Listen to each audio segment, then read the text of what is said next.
बिस्मिल्लाहिर्रहमानिर्रहीम। मेरा नाम है मोहम्मद रियाज़ और आप देख रहे हैं मेरा यूट्यूब चैनल रियाज़ बज़मी ऑफ़िशियल। बिस्मिल्लाहिर्रहमानिर्रहीम। अस्सलामु अलैकुम डियर व्यूअर्स, कैसे हैं आप? हमने जी लेक्चर सीरीज़ जो है वो स्टार्ट की हुई है और उसका आज जो है वो 16वां हमारा लेक्चर है अल्हम्दुलिल्लाह। और यकीनन आप जो है वो इससे मुस्तफ़ीद हो रहे होंगे। और हमारे जो है वो इस चैनल को जिन्होंने जो यूनिक व्यूअर्स हैं उनमें से कोई 680 के करीब हैं, जबकि सब्सक्राइब जो है वो ज़्यादा से ज़्यादा 235 लोगों ने की है। तो मेरी आपसे गुजारिश है कि काइंडली अगर आप मुस्तफ़ीद हो रहे हैं तो सब्सक्राइब भी कर दीजिए जिन्होंने अभी तक नहीं किया, ताकि हम इस सिलसिले को आगे लेकर चलते रहें। कल जी हमने किया था असनाफ़ नज़म पे बात। असनाफ़ नज़म बालिहाज़ मौजू कल हम जो है वो डिस्कस कर चुके हैं। आज जो है वो नज़म की सिनफ़ें यानी कि नज़म की इक़साम बालिहाज़ हेयत यानी कि फ़ार्म के लिहाज से इसकी कौन कौन सी जो शक्लें हैं उन पे आज हम बात जा रहे हैं। पहले नंबर पे जी हमने लिखा हुआ मसनवी है, दूसरे नंबर पे रुबाई, कता, मुसम्मत, मुखम्मस, मुसद्दस, तरकीबबंद, तरचीबंद, मुस्तज़ाद, सोनेट, हाइको, दोहा, बारहमासा, माया, नज़माना। और कल नज़म की ज़रा इक़साम मैंने ऐसे ही नज़म का तज़किरा आया तो उसके अंदर कर दी। दरअसल वो जो नज़म की हमने इक़साम वो जो की थी पाबंद नज़म, मुअर्रा नज़म और आज़ाद नज़म, वो बुनियादी तौर पे तो अगर देखा जाए तो वो बालिहाज़ हेयत के अंदर आती है। ज़रा मैं आपको बता दूँ, कल ज़रा गलती से उसके अंदर हम उसके डिस्कस कर चुके हैं। उसका शुमार जो है वो बालिहाज़ हेयत के अंदर है। चले हम उसको डिस्कस कर चुके हैं। नज़्म मुअर्रा ब्लैंक वर्स और नज़्म आज़ाद जो है वो फ्री वर्स, उसे हम कर चुके हैं। आज जी हम आते हैं अपने असल टॉपिक की तरफ कि मसनवी क्या है। मसनवी जो है वो उर्दू ज़ुबान के लफ्ज़ मुसना से लिया गया है और मुसना का मतलब होता है दो तहों वाला। लेकिन अगर इस्तिलाही मानों में आए तो इस्तिलाही मानों में मसनवी जो है वो एक ऐसी सिनफ़ शायरी है जिसमें इश्क व मोहब्बत के जज्बात, यानी कि जितनी भी उर्दू नज़म की असनाफ़ हैं उनमें सबसे ज़्यादा जिसके अंदर आप कह सकते हैं कि अपना माफ़ी ज़मीर शायर जो है वो खुल कर बयान कर सकता है, वो मसनवी ही है। मौलाना अल्ताफ़ हुसैन हाली ने इसीलिए सिनफ़ मसनवी को अपना जो है वो उसके अंदर नुक्ता नज़र पेश करने में जो है वो बड़ी आज़ादी होती है, इसीलिए उन्होंने शायरी की सबसे जो है वो कहा है कि ये ऐसी सिनफ़ है जिसके अंदर हर शायर जो है वो अपना नुक्ता नज़र बड़ी आसानी से दे सकता है। उसकी वजह ये है कि इसके अंदर जो है वो आप कह लें कि हर एक शेर के बाद, यानी कि दो मिसरों के बाद, एक शेर के अंदर बैत में दो मिसरे होते हैं, दो मिसरों के बाद इसका काफ़िया चेंज हो जाता है। जबकि गज़ल और कसीदे के लिए आपको पता है कि वो एक अव्वल ता आखिर जो है वो काफ़िए और रदीफ़ की पाबंदी जो है वो लाजिम करना होती है, लिहाजा मसनवी के अंदर जो है ये शायर को आसानी हो जाती है। तो मसनवी इस्तिलाह में ऐसी शायरी है जिसमें इश्क व मोहब्बत के जज्बात, हैरत व इस्तिजाब, मदहो सताइश, इसे कुछ लोग मदाह कहते हैं, मदाह गलत है, नोहे गम की वारदात, दश्तो जबल के मनाजर, तारीख़ी वाक़यात बयान किए जाते हैं। हाली ने ये सबसे ज़्यादा जो है वो इसे आप कह लें कि बेहतरीन सिनफ़ सुखन इसी वजह से करार दिया है कि इसके अंदर शायर, चूँकि हर शेर के बाद काफ़िया बदल जाता है, शायर को वो क्योंकि काफ़ी एक ही, आपको पता है मसनवियाँ जो हैं वो 30-30 हज़ार अशार की भी लिखी गई हैं। और मतलब है कि इनके लिए मसनवी के लिए कोई शर्त नहीं है कि ज़्यादा से ज़्यादा इतने शेर होने चाहिए। तो कई हज़ारों की तादाद में एक एक ऐसी मसनवी है, 30,000 तादाद है, किसी की 35,000 तादाद है। तो मुख्तलिफ, यानी कि यही वजह थी। अगर काफ़िया रदीफ़ की पाबंदी होती तो मसनवी को इतना तूल देना ज़रा जो था वो आसान नहीं था। तो उर्दू की जो सबसे पहली मालूम मसनवी तहकीक नगार जो है वो सामने लाए हैं वो है निज़ामी की कदम राव पदम राव। ज़रा थोड़ी सी इसकी हम रवायत में जाएंगे। उसके बाद जो है वो कुतुब शाह ने एक जो है वो मसनवी लिखी थी, नातिया मसनवी। ये कोई 1018 हिजरी के दौरान जो है वो लिखी गई थी। ये सन मैंने लिखा हुआ है 1018। तो ये एक कह लें कि नातिया मसनवी थी। उसके बाद नुसरती ने अली नामा नाम से जो है वो मसनवी लिखी, जिसमें जो था वो बीजापुर का बादशाह अली आदिल शाह की जंगी मुहिम्मात को उसने जो है वो मौजूए सुखन बनाया था। तो ये जी हमारी मसनवी है। और उसके बाद दूसरे नंबर पे आ जाता है जी रुबाई। रुबाई जो है ये बुनियादी तौर पे एक अरबी की ज़ुबान का लफ्ज़ होता है रुबा, जिसके मानी होते हैं चार। रे बे पे पेश है रुबा, इसके मानी होते हैं चार चार, यानी कि चूँकि रुबाई जो है ये चार मिसरों पे मुश्तमिल होती है। इसकी ये शर्त है कि जो है इसके चार मिसरे होंगे, ना चार से कम ना चार से ज़्यादा। फिर और भी इसके जो मखसूस, जो आप कह लें कि हमारे क्लासिकी शोरा हैं, उन्होंने इसके मखसूस औज़ान जो हैं वो मुतय्यन कर दिए हैं, सिर्फ उसी के अंदर जो है वो रुबाई लिखी जा सकती है। और इसके अलावा एक सबसे अहम बात जो है वो ये है कि रुबाई जो है वो बुनियादी तौर पे जो है वो किसी दौर में शायर की शायरी को परखने के लिए जो है ना, ये एक बुनियादी तौर पे एक अहम कह लें कि कसौटी भी थी कि इस पे शायर की किसी शायरी को परखा जा सकता है। इब्तदाई दौर के अंदर इसमें सूफिया कराम ने और कह लें कि अहले तसव्वुफ़ ने अखलाकी मज़ामीन जो हैं वो कलमबंद किए, लेकिन इसकी जो है वो इस सिनफ की जो है अहमियत को देखते हुए बाद में दूसरे शोरा भी जो हैं वो इस तरफ मायल हुए। अगर हम इसकी रवायत को देखें तो रवायत के अंदर जो है वो कुल्ली कुतुब शाह जो हैं उन्होंने भी जो है वो इस सिनफ के अंदर तबा आजमाई की। इसके बाद उनके जो दामाद और भतीजे के दरबारी शायर थे उन्होंने भी इसके सिनफ के अंदर जो है वो तबा आजमाई की। इसी तरह ये गोलकंडा का हवाल है, बेजापुर के अंदर कुतुब शाही ख़ानदान के वो जो बाकी शोरा थे उन्होंने भी इसमें अच्छा खासा जो है वो इजाफ़ा किया। अगर हम शुमाली हिंद की बात करें, ये तो जनूबी हिंद की बात करिए, शुमाली हिंद यानी कि दिल्ली और इसके गुर्दोनवा और ये लखनऊ वगैरह का इलाका, तो यहाँ पे अगर बात करें तो मिर्ज़ा जो रफ़ी सौदा हैं वो बुनियादी तौर पे तो शायर थे, ये कसीदे और हिजब के, और इसके अलावा गज़लें भी लिखी, लेकिन उन्होंने भी इसके अंदर जो है वो अच्छी खासी तबा आजमाई की। और इसके अलावा ख्वाजा मीर दर्द ख़ास तौर पे और मीर तकी मीर ने तो इस सिनफ के अंदर बाकायदा तौर पे उनकी जो है वो रुबाइयाँ हमारे सामने आती हैं। और इसके बाद लखनवी शोरा के अंदर मिर्ज़ा सलामत अली दबीर और मीर अनीस ने इस फ़न को जो है वो आप कह लें कि दवाम बख्श दिया, और इसकी बदौलत ये रुबाई उसके बाद ज़ौक़, मोमिन, शाह, नसीर और मिर्ज़ा गालिब के और के अहद तक आते आते जो है ये एक बाकायदा कह लें कि एक जिस तरह तनावर दरख्त बन चुका होता है। बाद के शोरा ने भी, जैसे कि इलामा इकबाल, उनकी बड़ी मशहूर व मारूफ़ एक रुबाई है, जवानों को मेरी आहे सहर दे, फिर इन शाहीन बच्चों को बालो पर दे, खुदाया आरजू मेरी यही है, मेरा नूरे बसीरत आम कर दे।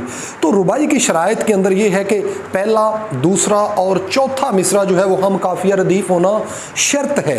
हाँ, इब्तदाई दौर के अंदर जो है वो कुछ शोरा ने जो है वो ऐसी रुबाइयाँ भी लिखी कि जिनका तीसरा मिसरा भी हम काफ़िया रदीफ़ था। अगर कोई शायर तीसरे मिसरे में भी काफ़िया ले आता है तो ये ऐब नहीं है, ठीक है जी, लेकिन शर्त ये है कि पहला, दूसरा और चौथा मिसरा हम काफ़िया रदीफ़ हो, और अगर रदीफ़ ना हो, गैर मुरद्दफ़ हो, तो फिर काफ़िया का होना बहुत ज़रूरी है। अगर ये पाबंदी नहीं होगी तो इसे हम रुबाई नहीं कह सकते। दोबारा सुन लीजिए, पहला, इस रुबाई के लिए शर्त है पहला मिसरा, दूसरा और चौथा मिसरा जो है वो हम काफ़िया रदीफ़ होना एक लाजमी शर्त है। अगर तीसरे मिसरे में भी काफ़िया आ जाता है तो ऐब नहीं है। इब्तदाई दौर के अंदर चंद एक ऐसी रुबाइयाँ लिखी गई हैं जिनमें जो है वो तीसरे मिसरे के अंदर भी काफ़िया आता था। तो पहले मैंने बता दिया कि इसके औज़ान जो हैं वो मखसूस औज़ान हैं, और इन औज़ान से हट कर जो है आप कह सकते हैं कि रुबाई जो है वो बिल्कुल भी नहीं लिखी जा सकती है। इसके बाद हमारा नेक्स्ट वन है कता।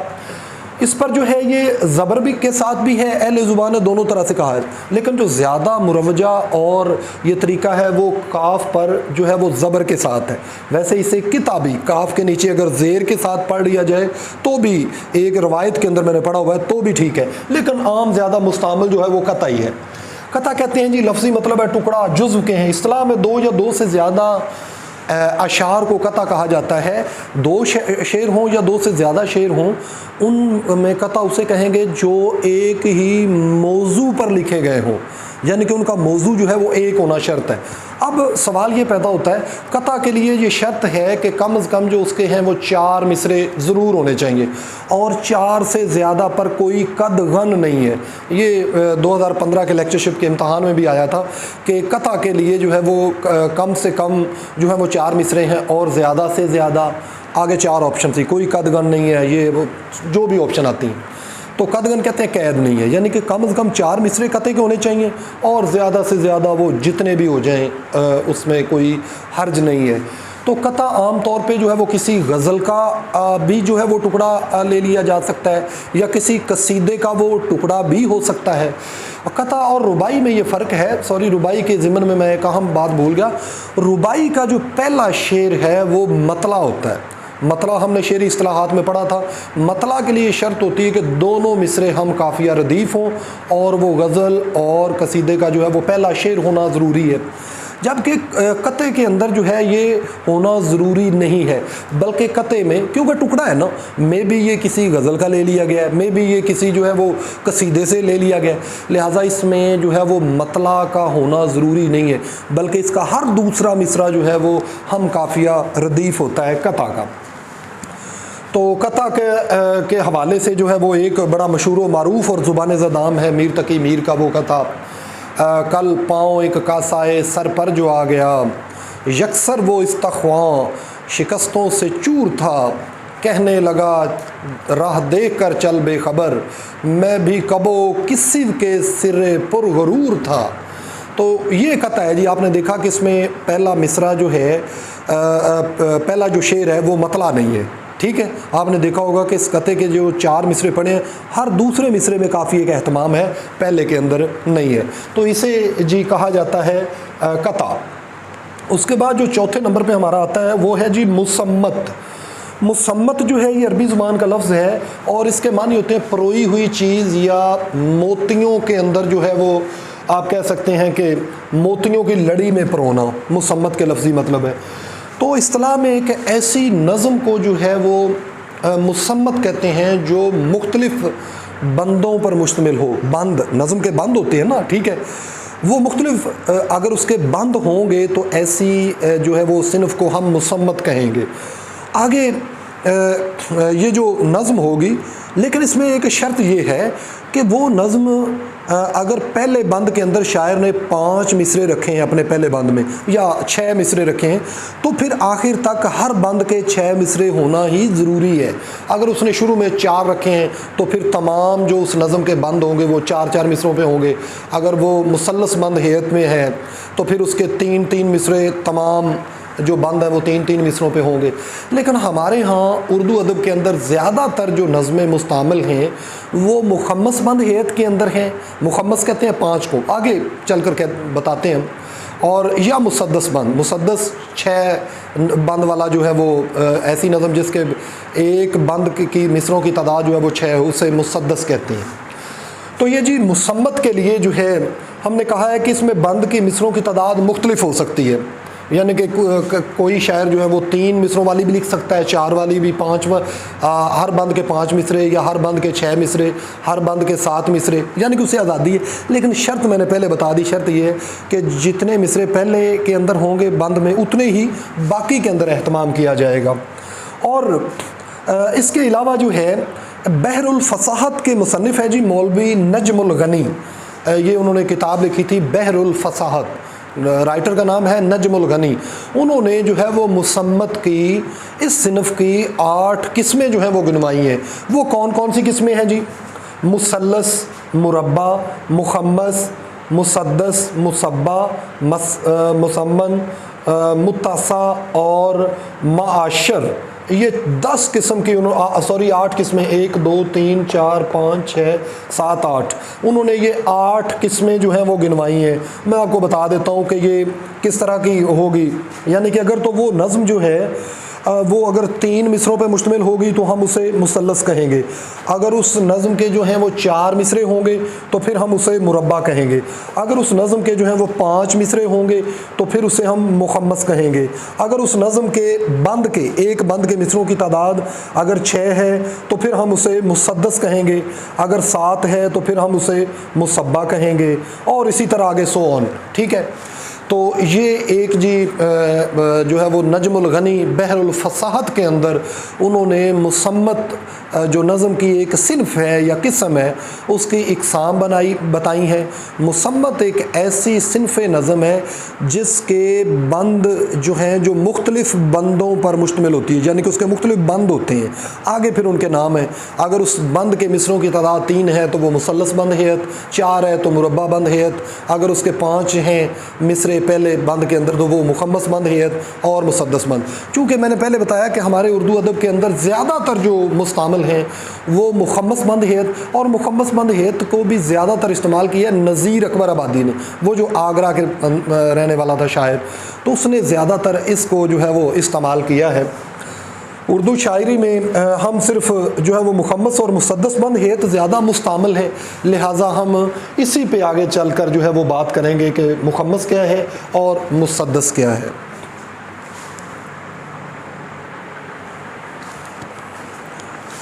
अच्छा जी, उसके बाद हमारा आ जाता है मुखम्मस।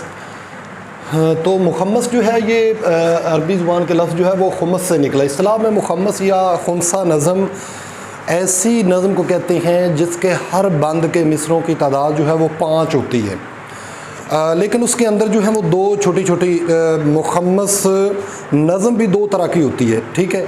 एक होती है मुखम्मस तरकीब बंद, दूसरी होती है मुखम्मस तरजीह बंद। ये इन दोनों के अंदर फ़र्क है।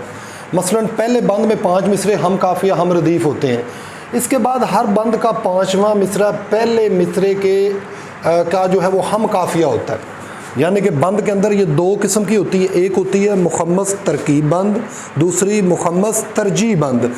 तरकीब बंद सादा लफ्ज़ों में मैं आपको बता दूं, तरकीब बंद ऐसी नज़म होगी जिसके बंद के आखिरी मिसरा जो है वो बार बार ना दोहराया जाए, और तरजीह बंद ऐसी नज़म को कहते हैं, पीछे हम पढ़ के आए हैं कि ऐसी नज़म जिसका आखिरी मिसरा या बाज़ औक़ात अगर वो मुसद्दस में है तो पूरा शेर भी जो है वो पूरे का पूरा मिनो अन रिपीट होता है, ठीक है। अगर रिपीट हो तो फिर उसे हम कहते हैं तरजीह बंद। ये आपको पता होना चाहिए। आगे मैं मिसालें भी आपको जो है वो बताऊँगा इसके अंदर। तो पहला सुन लीजिए कि ये मुखम्मस के जो पहले बंद के 5 मिसरे हम काफ़िया रदीफ़ होते हैं, इसके बाद हर बंद का 5वां मिसरा जो है, 5वां मिसरा यानी कि जो आखिरी मिसरा होता है वो पहले बंद के सारे मिसरों का हम काफ़िया रदीफ़ होता है या हम काफ़िया होता है, ठीक है जी। एक तो सूरत इसकी ये है। इसकी दूसरी सूरत जो है वो ये है कि ऐसी नज़म है जिसका बंद का हर 5वां मिसरा जूं का तू दोहराया जाता है, और इसे जो है वो टीप का मिसरा कहते हैं। और 5वें मिसरे वाली बात ही दरअसल टीप का मिसरा लाने की वजह ही ये है कि ये नज़म का जो है वो मरकज़ी ख्याल है। जैसे कि वो बंजारा नामा नज़ीर अकबर आबादी की नज़म थी ना, उसका हर मिसरा बार बार रिपीट होता है, सब ठाठ पड़ा रह जाएगा जब लाद चलेगा बंजारा, तो ये बार बार जो है वो रिपीट हो रहा है। एक 2 सूरतें मैंने बताई। एक सूरत तो ये है कि उसका मिसरा रिपीट ना हो, अगर रिपीट ना हो तो फिर उसे हम कहेंगे मुखम्मस तरकीब बंद, ठीक है जी। अगर उसका वो दूसरा आखिरी मिसरा जो है वो बार बार बग़ैर किसी तब्दीली के दोहराया जाए तो फिर उसे जो है वो कहा जाता है जी, उसे कहते हैं मुखम्मस तरजीह बंद हैत। इसकी 1-2 जो है वो अशार की मिसालें मैं आपको जो है वो सुना देता हूँ। वो कौन कौन सी हैं इसके अंदर जी है। दुनिया में बादशाह है सो है वो भी आदमी, मुफलिसो गदा है सो है वो भी आदमी, ज़रदार बेनवा है सो है वो भी आदमी, नेमत जो खा रहा है सो है वो भी आदमी, टुकड़े जो मांगता है सो है वो भी आदमी।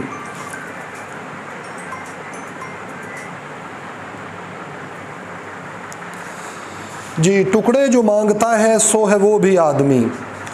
आगे, अब्दालो कुतुबो गौसो वली आदमी हुए, मुनकर भी आदमी हुए, कुफर के भरे, क्या क्या करिश्मे कश्फो करामात के किए, हत्ता के अपने ज़ुहदो रियाज़त के ज़ोर से खालिक से जा मिला है सो है वो भी आदमी।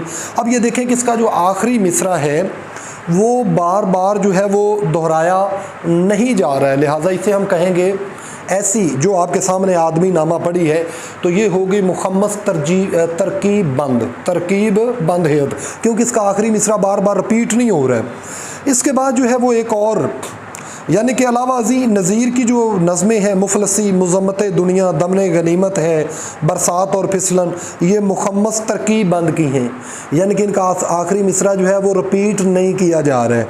जबकि नज़म बंजारा नामा जो है वो और इसके अलावा मरातब दुनिया महज बेसबात हैं, बरसात का तमाशा, आटे दाल की फ़िलासफ़ी, ये जो नज़में हैं जी इनकी नज़ीर की, ये तरजीह बंद, मुखम्मस तरजीह बंद की मिसालें हैं। दोबारा फिर सुन लीजिए। आम तौर पे जो जिन स्टूडेंट्स ने पहली दफ़ा सुना उनके पल्ले नहीं पड़ती बात। मुखम्मस खुमस से निकला, यानी कि 5 बंद, ऐसी नज़म जिसके मिसरों बंद के मिसरों की तादाद 5 है, उसे मुखम्मस बंद हेयत कहेंगे। आगे उसकी किस्में हैं, एक मुसद्दस, मुखम्मस तरकीब बंद, मुखम्मस तरजीह बंद। तरकीब बंद सादा ये है कि जिसका आखिरी मिसरा रिपीट ना हो वो होगा जी मुखम्मस तरकीब बंद, और जिसका आखिरी मिसरा यानी कि 5वां मिसरा रिपीट होगा उसे हम कहेंगे मुखम्मस तरजीह बंद। ये सादा आपके। उसके बाद ये आ जाती है मुसद्दस। ये मुसद्दस बंद हेत भी ऐसी नज़म है। ये लफ्ज़ जो है मुसद्दस का लफ्ज़ सुद्दुस से निकला है, जिसके मानी होती है 6 के।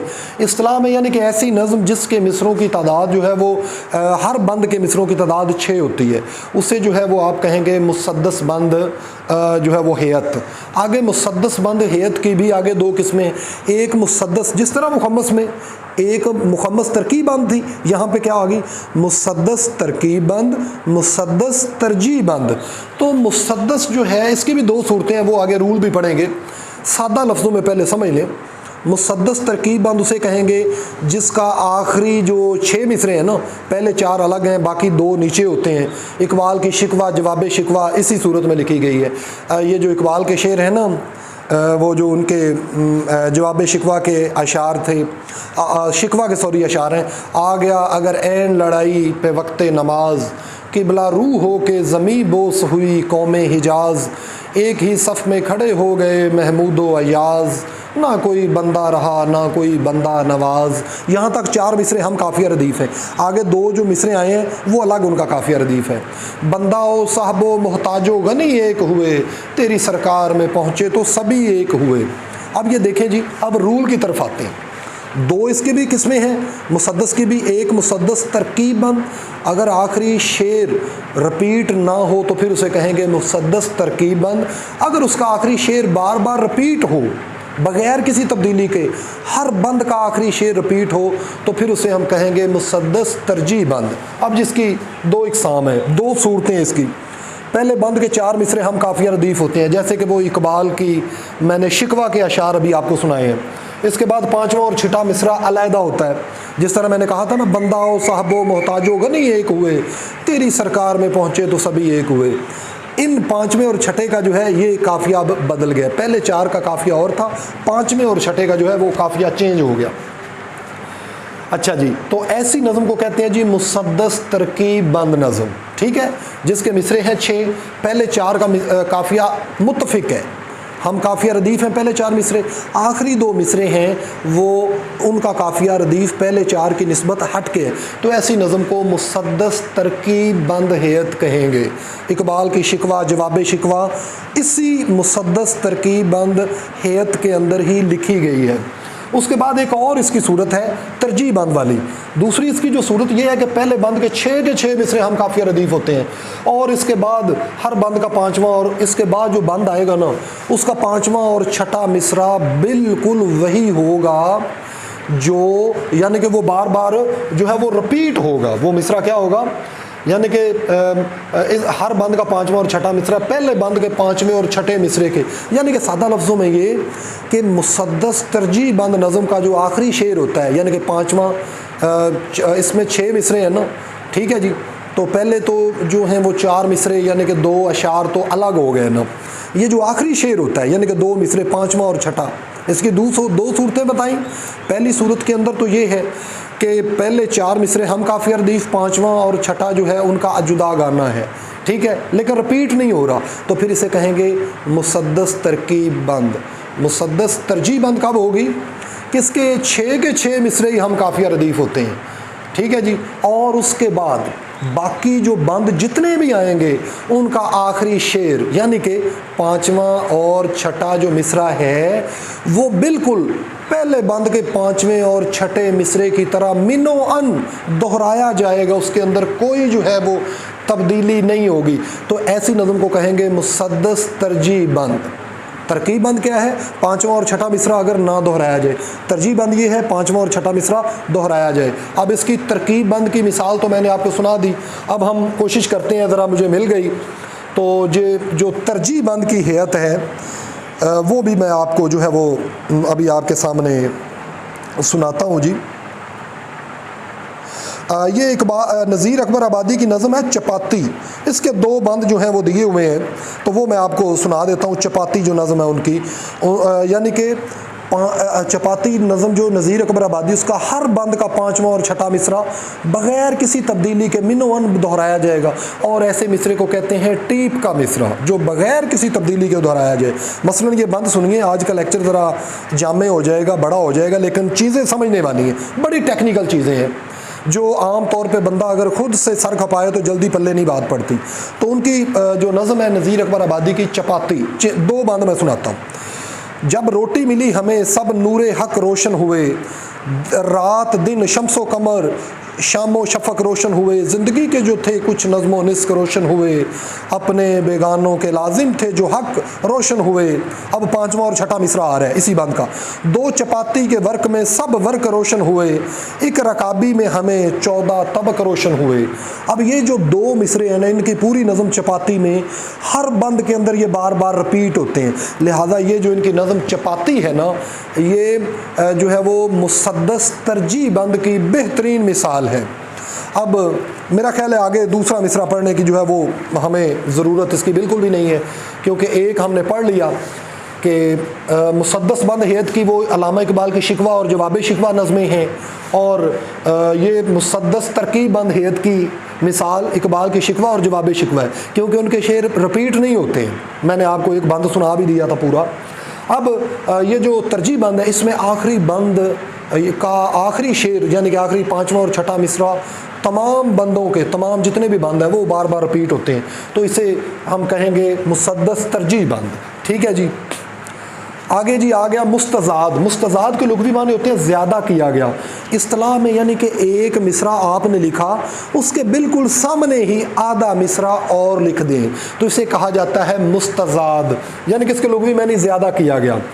तो ये जो एक मिसरे का हम इजाफा करते हैं, ये अपना जो पहला उसका मिसरा है उसके पहले रुकन या उसके दूसरे रुकन के बराबर होता है।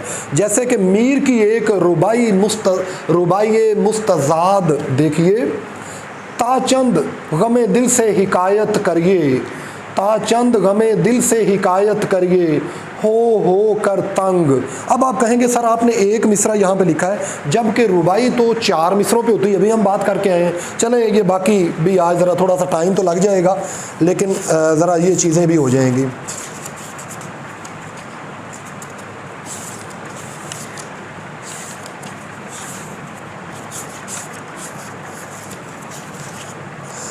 जी, तो ये मीर की जी मैंने रुबाई मुस्तज़ाद यानी कि ऐसी रुबाई जिसमें आधा मिसरा बढ़ा दिया गया हो। मसलन ताचंद गमे दिल से हिकायत करिए, हो कर तंग हकायत करिए, किस किस से शबो रोज़ शिकायत करिए, आता है नंग। नंग कहते हैं शर्माना। सख्ती कोई ए सनम कहाँ तक खींचे, है जी में के अब ये तीसरा मिसरा रुबाई का हम काफ़ी रदीफ नहीं है। हो नाला तेरे दिल में सरायत करिए, पर तू है संग, यानी कि हो नाला तेरे दिल में सरायत करिए, यहाँ एक मिसरा पूरा हो गया, आधा मिसरा जो बढ़ाया हुआ है वो है पर तू है संग, यानी कि ये आधा मिसरा बढ़ा दिया जाए तो ऐसी नज़म को जो है वो मुस्तज़ाद कहते हैं।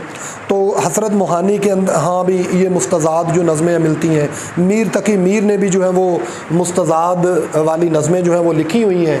बाकी इसके बाद हम इंशाल्लाह जो है वो आते हैं सोनेट की तरफ। सोनेट जो है ये खालिस्तन इटालियन यानी कि अतालिया की ईजाद है। इटालियन से ये जो सिनफ है ये फ़्रांस में गई, और फ्रांस से फिर ये इंग्लिस्तान यानी कि इंग्लैंड के अंदर आई। ये इसने थोड़ा सा सफ़र किया। ये इटालियन सिनफ सुखन है, 14 मिसरों पर मुश्तमिल होती है। इसके 2 बंद होते हैं। आमतौर पे इम्तहान में इतना ही आता है। ये जो पीछे कल परसों 3 जून को इम्तहान हुआ था ना असिस्टेंट प्रोफेसर का, उसके अंदर ये सवाल आया हुआ था कि सोनेट के कितने मिसरे होते हैं। 14 मिसरे होते हैं। कभी सवाल आ जाता है सोनेट के पहले बंद में मिसरों की तादाद कितनी है, तो वो होती है जी 8। दूसरे बंद में मिसरों की तादाद होती है अपना जी 6। 8 और 6 कितने बन गए? 14। तो इसकी जो मिसरों की तादाद होती है वो 14 होती है। तो मैंने बता दिया कि ये हिंदुस्तान में जब ये नज़म पहुंची, ये ईजाद पहुंची सोनेट, तो यहाँ पे बड़े अंग्रेज़ कद्दावर उस वक्त के जो शायर इसे मुयस्सर आए, मसलन Wyatt, Spenser, sir Philip Sidney, Shakespeare ने सोनेट के अंदर कुछ तब्दीलियाँ भी की थी, लेकिन वो इस तरह अगर हम उनमें डिटेल में जाएंगे तो ये लेक्चर बहुत लंबा हो जाएगा। शेक्सपियर, इसके बाद जो है वो मिल्टन, जॉन मिल्टन जिसका बड़ा मशहूर नाम है, इसने भी जो है वो सोनेट लिखे। विलियम वर्डवर्थ, कीट्स, ब्राउनिंग, आर्नल्ड, तो ये वो कद्दावर शायर मुयस्सर आए इंग्लैंड के अंदर सोनेट को, जिन्होंने सोनेट को जो है वो बुलंदियों तक पहुंचा दिया। सोनेट की अंग्रेज़ी सोनेट की मकबूलियत को देखते हुए 20वीं सदी के रुबाए आखिर में कुछ पाकिस्तानी यानी कि कुछ उर्दू के जो शोरा थे, उन्होंने भी जो है वो इसके अंदर अपना हिस्सा डाला। इनमें अज़मतुल्लाह खान का जो नाम है वो सर फहरिस्त है। अख्तर शिरानी ने भी जो है वो सोनेट लिखे, और नून मीम राशिद ने भी जो है वो सोनेट लिखे। तो सोनेट दोबारा सुन लें, आपके याद रखने की बातें। 14 मिसरों पर मुश्तमिल होती है। पहले 2 बंद होते हैं, कुल इसके 14 मिसरे हैं। 2 बंद होते हैं सोनेट के, और पहले मिसरे में जो है वो पहले बंद के अंदर 8 मिसरे होते हैं, दूसरे बंद में जो है वो 6 मिसरे होते हैं। आपके याद रखने की ये ज़रा रवायत में बयान करता हूँ। कुछ मेरे यहाँ पे चाहने वाले कहते हैं जी रवायत को भी थोड़ा सा टच दिया करें, तो मैं कहता हूँ अगर रवायत को टच करूँ तो ये कम से कम जो आज मैं पढ़ा रहा हूँ असूली तौर पर देखा जाए तो इसी पे 4 लेक्चर बनते हैं, लेकिन आपके इम्तहानी नुक्ता नज़र को देखते हुए टाइम कम है तो ये मुझे करना पड़ता है। आगे भी इंशाल्लाह करते हैं। एक सेकंड वेट कीजिए।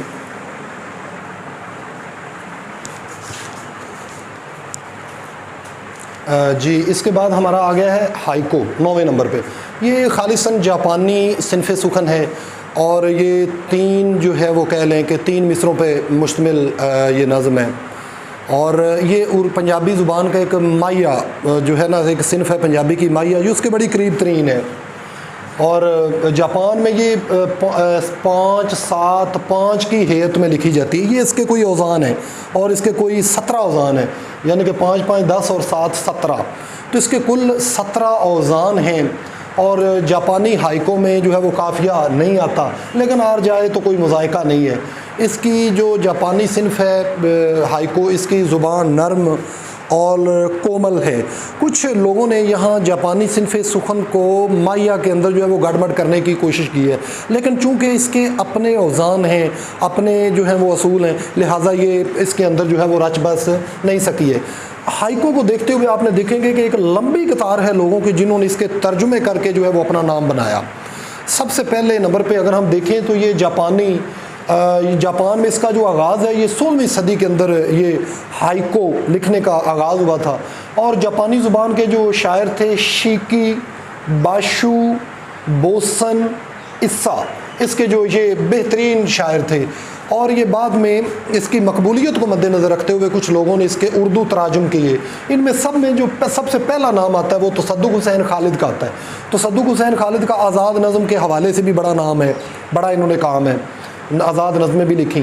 तसद्दुक़ हुसैन खालिद इनकी जो इन्होंने जो है वो 101 जो है वो किया था, इसके तराजुम किए थे। तो सॉरी, इन्होंने जो तराजुम किए वो इनके मजमुआ था एक ला मकान से ला मकान, इनका शेरी मजमुआ था, उसके अंदर ये शामिल है तराज में। इसके अलावा परवेज़ अहमद परवाज़ी ने 101 हाइको का जो है वो तर्जुमा करके उर्दू ज़ुबान में तर्जुमा किया, और हाइको के नाम से अपने उस मजमूए का नाम क्या रखा, हाइको के नाम से ओसाका से इसने शाया करवाया था। ओसाका में वो यूनिवर्सिटी है, ओसाका यूनिवर्सिटी, मुमकिन है वहाँ ये पढ़ते हों। इसके बाद हाइको के दीगर तर्जुमाकार भी हमारे सामने आते हैं। ये एक अब्दुल अजीज़ खालिद ने 189 शोरा के जो 8 8,000 से जो है वो ज़ायद हाइको के तराजुम करा के गुबारे शबनम के उन्वान से शाया किए हैं अब्दुल अजीज़ खालिद। तो ये जो किताबें मैं बता रहा हूँ ना कि जैसे तसद्दुक़ हुसैन खालिद ने अपने वो जो तर्जुमे किए थे हाइको के, वो किस किताब में शामिल है? मुमकिन मारूज़ी आ सकती है, लामकान से लामकान। और वो जो खालिद परवेज़ परवाज़ी ने वो जो तर्जुमे किए वो किस नाम से उसने शाया किए? हाइको के नाम से ही, और इनका भी बड़ा नाकाम है। अब्दुल अजीज़ खालिद ने 189 शोरा के 8,000 से ज़ायद हाइको के तराजुम करा के उनका नाम क्या रखा था? गुबारे शबनम। इसके अलावा दीगर हाइको के तर्जमाकार और भी थे, ज़फ़र इकबाल, नरिंदर लोथर, अमीन राहत चुगताई, ताबिश दहलवी, मोहसन भोपाली, अदा जाफरी, हमायत अली शायर। ये अदा जाफरी वही हैं जो उर्दू में कहती है ना, ये फ़ख्र तो हासिल है भले हैं कि बुरे हैं, 2-4 कदम हम भी तेरे साथ चले हैं। एक शम्मा बुझी तो कई और जला ली, ये अदा जाफरी का। एक शम्मा बुझी तो कई और जला ली, हम गर्दिशे दौरां से बड़ी चाल चले हैं। बड़ी प्यारी गज़लें लिखती है ये। अच्छा जी, उसके बाद आ जाता है दोहा। दोहा जो है ये खालिस्तन हिंदी सिनफ़ सुखन है और हिंदी ज़ुबान संस्कृत के अंदर ये कदीम ज़ुबानों से जो है ये वाबस्ता है। बाबा गुरु नानक के बाद तुलसीदास और भगत कबीर के जो दोहे हैं वो बड़े मशहूर मारूफ़ हैं। ये जी दोहा जैसे नाम से ये 2 मिसरों पर मुश्तमिल होता है, ठीक है जी, और दोनों मिसरे हम काफ़ी रदीफ़ होते हैं। और इसके दोनों मिसरों को 2 हिस्सों में अगर तकसीम किया जाए ना, तो पहला हिस्सा जो है वो उसके अंदर 13 मात्राओं का होता है। ये मात्राएं इनके कोई वज़न के नाम हो गए 13, ये मुझे कंफर्म नहीं है, हो सकता है वज़न ना हो, तस्लीम करना चाहिए। पहला हिस्सा जो है वो 13 मात्राओं का होता है और उसे सम कहते हैं। सीन पर ज़बर है और मुमकिन है कुछ लोग इसे सुम पढ़ते हों, लेकिन सीन पे जहाँ जिस किताब में मैंने पढ़ा है ज़बर है।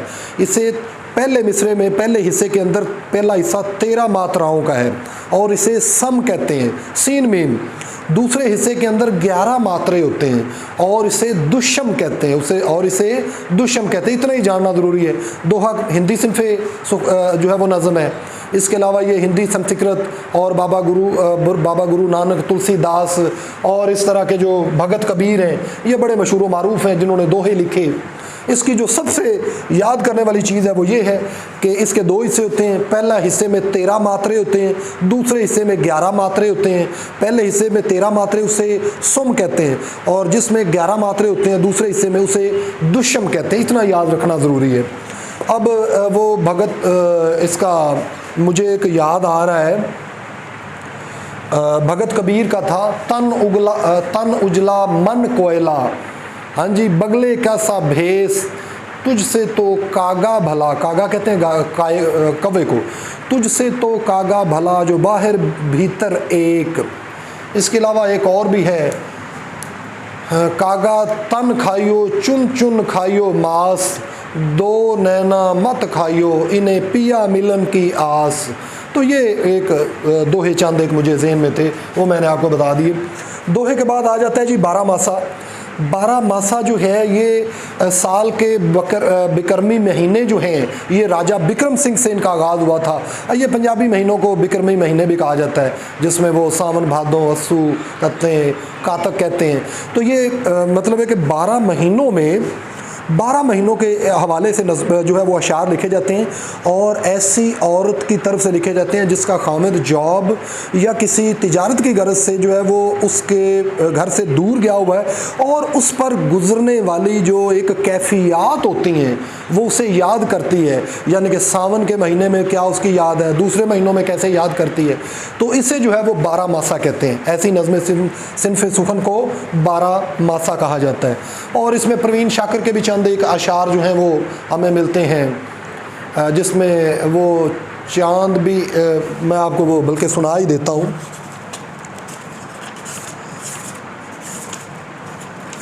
अच्छा जी, प्रवीण शाकिर का है चेत, यानी कि एक 12वां महीना होता है ना चेत, जिसे हम पंजाबी में चेतर कहते हैं।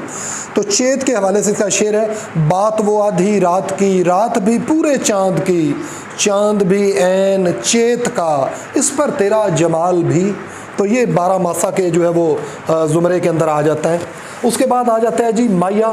माया जो है ये खालिश पंजाबी जो है वो सिनफ नज़म है, और ये मेरा ख्याल है कि पंजाब के रहने वाला कोई मर्द या औरत ऐसा नहीं जो इससे वाकिफ़ ना हो।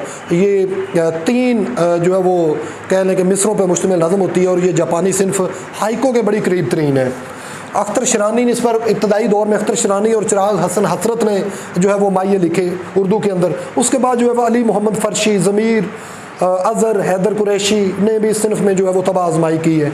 आखिरी रह गया नज़माना। नज़माना कहते हैं कि किसी चीज़ को जो है वो नज़म के अंदर ढाल देना, उसे जो है वो कहा जाता है नज़माना। आज ही हमने उर्दू नज़म की इकसाम बालिहाज़े हेयत यानी कि फ़ार्म पढ़ी, कौन कौन सी ये होना तो ये चाहिए थे। इन पर कम से कम 3 लेक्चर बनते हैं, लेकिन आपके इम्तहानी नुक्ता नज़र से मैंने इंतहाई शॉर्ट की है। अगर आपको लेक्चर अच्छा लगे या ना लगे, लाइक का बटन ज़रूर प्रेस कर दिया करें। और जो लोग इससे मुस्तफ़ीद हो रहे हैं, मैंने वीडियो के शुरू में भी कहा था, हमारे कुछ 680-85 के लोग हैं जो यूनिक व्यूअर्स हैं, यानी कि रेगुलर देख रहे हैं, लेकिन उनमें से फ़कत 233 ने सब्सक्राइब किया हुआ है। बाकी फ़ायदा उठा रहे हैं, लेकिन हमारी कौम की एक अजीब साइकी है, सब्सक्राइब का बटन दबाते हुए ना जाने हमें क्या हो जाता है। मुझे दीजिए इजाज़त, अल्लाह हाफिज़।